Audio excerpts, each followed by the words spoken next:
Salam əziz şagirdlər və tələbələr. Bugünkü başa salacağım dərs xətti tənlik mövzusu olacaq.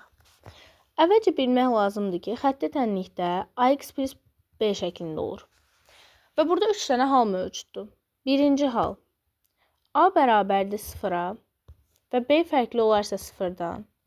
Bu zaman həlli yoxdur. Qısaca H-yi yazıram, yəni həlli yoxdur deməkdir. İkinci, A fərqli olarsa 0-dan. Bu zaman yeganə bir dənə həll olacaq. Yeganə həll. Üçüncü halda isə A bərabərdir 0-a və B də bərabər olarsa 0-a. Bu zaman sonsuz sayda həll olacaq. Sonsuz sayda həll. Məsələn, bir dənə nümunə yazıram.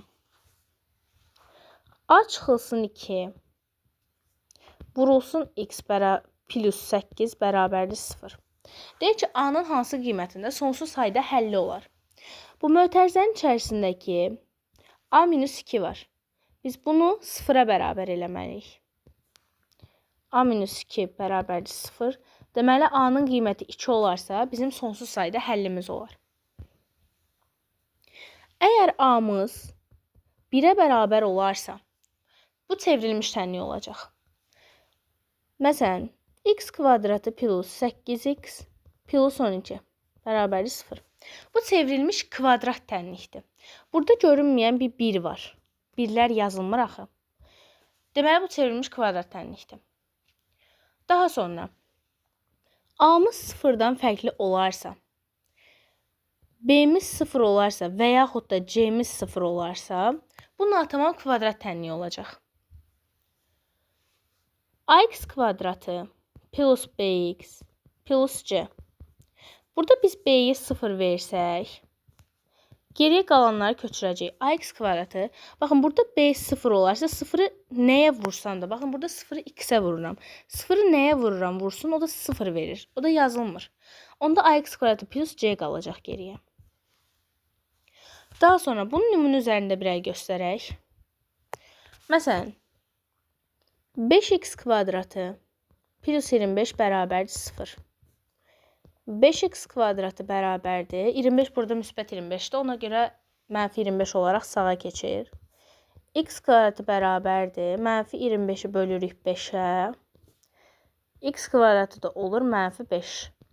Amma bu boş çoxluq olacaq. Çünki hər hansı bir şeyin kvadratı mənfi qiymət verə bilməz. İkinci hal, C bərabərdir 0 olarsa. Bu səfər də C-yə 0 veririk deyə, geriyə sadəcə AX kvadratı plus BX qalır. C-miz yoxa çıxır. Məsələn, bunu bir nümunə üzərində göstərək. Yazıram ki, 4x kvadratı plus 8x bərabərdir 0-a. Buradan biz ortaq olaraq 4x-i çıxara bilərik. 4x-i çıxarıram. Geriyə burada qalır x, digərində də qalır 2 bərabərdir 0. Yəni, misal bundan ibarət olacaq. Buradan da əslində bir-bir hesablaya bilərik. 4x-i 0-a bərabər eləyərik. X onda eləyəcək 0. X üstə gəl 2-ni də 0-a bərabər eləyib, x-ə mənfi 2 yaza bilərik. Son olaraq, əgər testlərdə daha çox qarşımıza çıxan cümlələr budur ki, tənliyin köklərindən biri. Əgər tənliyin köklərindən biri sözünü görürüksə, x-in yerinə qoymalıyıq həmişə. Həmən tənliyin köklərindən biri, məsələn, 2-dir deyirsə, x-in yerinə 2 qoymaq lazımdır. Əgər tənliyin bir kökü sözü varsa da, Viet teoremini tətbiq eləməliyik. Yəni, xətti tənlik mövzusu da bu qədərdir. Yəni, çox asan, sadə bir mövzudur. Hamınıza uğurlar arzulayıram.